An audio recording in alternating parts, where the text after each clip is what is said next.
Hey. Trae, a logo three. Oh, man. Are you kidding me? Whoa, they're talking about silencing the crowd.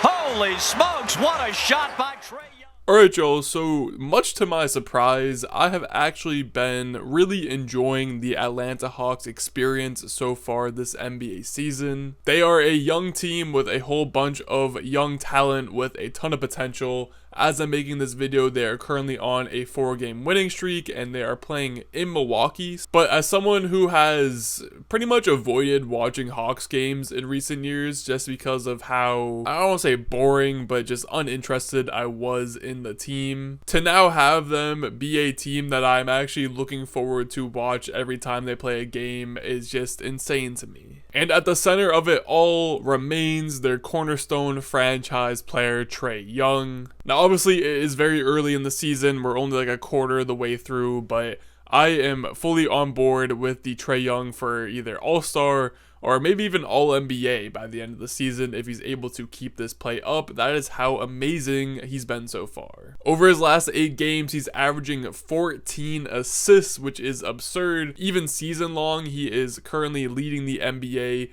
in assists per game with 12.2. This was all highlighted by a career best performance versus the Cleveland Cavaliers where he dropped 22 assists in a win in Cleveland. But what's craziest to me about Trae Young this season is it really doesn't feel like he's doing anything too different. He's still the same really good scoring threat. He has tremendous rim pressure and is extremely patient with the ball, is able to find really nice passing lanes for his teammates to create open shots. He remains just in general one of the best playmakers / passers in the entire NBA. But this season, it does feel like he has a bigger tendency of just straight up taking over games offensively. In this game versus the Cavs, there was one stretch in the third quarter where Cleveland switched to a zone defense and Trae Young just picked him apart and absolutely dominated that run of the game, and it helped blow the doors open a little bit, which led to the Hawks getting the win. Now you might hear me saying, Trae Young for All-NBA, and then you take a look at his stats and you might be a little bit confused because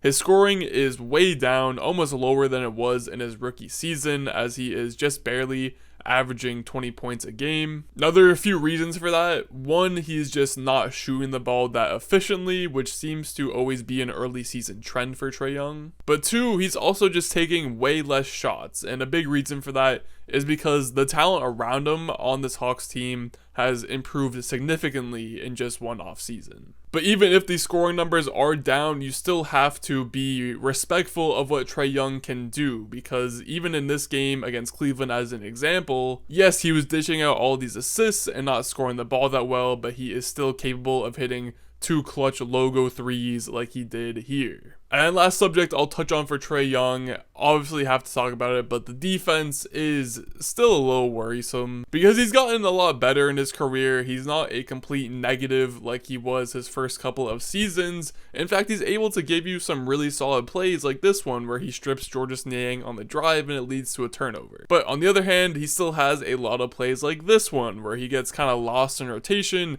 he's not guarding anybody, and it leads to a wide open 3-point opportunity for the opposing team.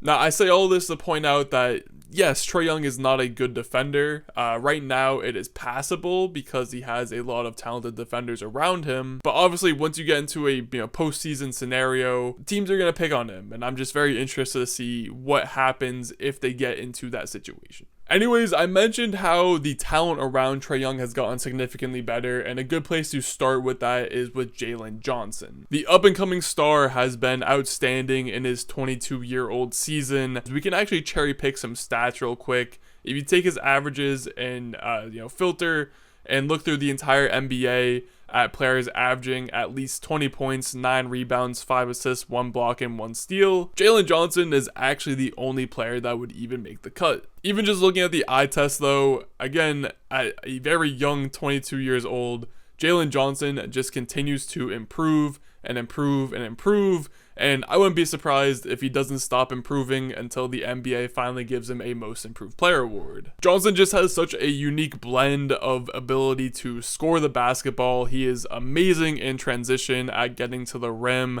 is extremely skilled at finishing tough shots around the rim. You pair that with his ability to also play make and pass the ball, learning from someone like Trae Young, I imagine, is very nice. And then you also have to keep in mind that he is around, like 6'9", 6'10", and he's just a tremendous athlete as well, which makes him a plus defender. He can guard on the perimeter, he can defend the rim. Overall, there are very, very few holes to Jalen Johnson's game already, and I can only imagine how good his ceiling really is, in the coming years once he actually hits his prime. And now easily one of my favorite players to watch this entire season so far has been Dyson Daniels, who was traded from the Pelicans to the Hawks, took over the starting job, and has just perfectly molded into that backcourt spot next to Trae Young as this lengthy, uber quick defender who can guard almost anyone in the entire NBA. I think most people have caught on to this point about the Dyson Daniels hype train, as he is currently leading the NBA in steals per game with over 3 a game, which is ridiculous in itself. But you watch him play in a game, start to finish, and he is just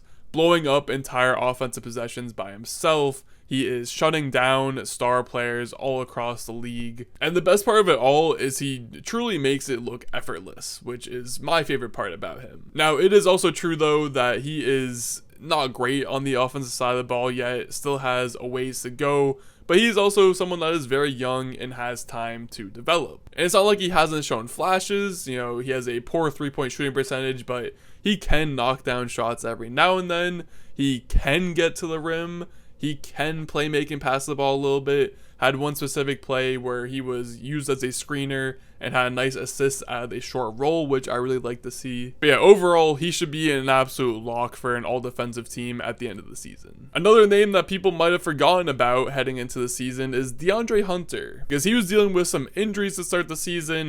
Because of that, he got, I don't even want to say relegated, but he got pushed to the bench because the current starting lineup of Young, Daniels, Risashe, Johnson, and Capella have been really effective. And at the end of the day, it really doesn't matter how it happened, because DeAndre Hunter has been absolutely killing it as the 6th man for this team. He's currently averaging career highs in points per game and 3-point shooting percentage, and he is slowly, finally becoming the player that every Hawks fan wanted him to become. A solid two-way wing who is capable of scoring the ball at all 3 levels, and he showed that off in this game against the Cleveland Cavaliers.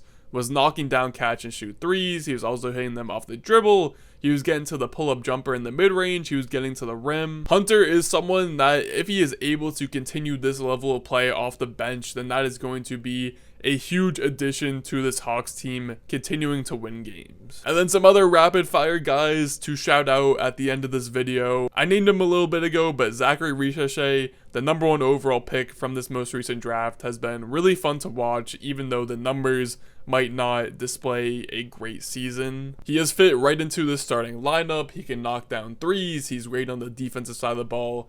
But easily my favorite thing about watching Risashe play is his touch around the rim when he puts the ball on the ground and drives. Not only is he extremely patient and has tremendous footwork when driving to the rim, but when the shot goes up, he has been hitting some floaters and layups from ridiculous angles, and I'm really excited to see where he's able to go from here. Kobe Buffkin is also starting to get some run. He was their 1st round pick from 2 drafts ago, and simply put, he's just doing all the little things, good hustle plays, making shots, and I'm really hoping that he can take over that bench point guard spot, because so far it's been kind of non-existent in the Trae Young era. But to wrap this all up, I will say the one glaring issue I see with this current Hawks team as they continue to try to trend towards a winning basketball team is their lack of a true solid center. Because as much as I love Onyeka Okongwu, the fact that we are now at this point in his career and he has yet to firmly take that starting center job from Clint Capella, I think that says a lot about how underwhelming he's been so far. I actually really like when they use Larry Nance as a small ball 5. He also came over in that trade with Dyson Daniels with the Pelicans. And I genuinely think that Larry Nance might be the best big man that Trae Young has played for, at least like fit wise with Trae Young. Because not only is Larry Nance a really solid defender, but he can also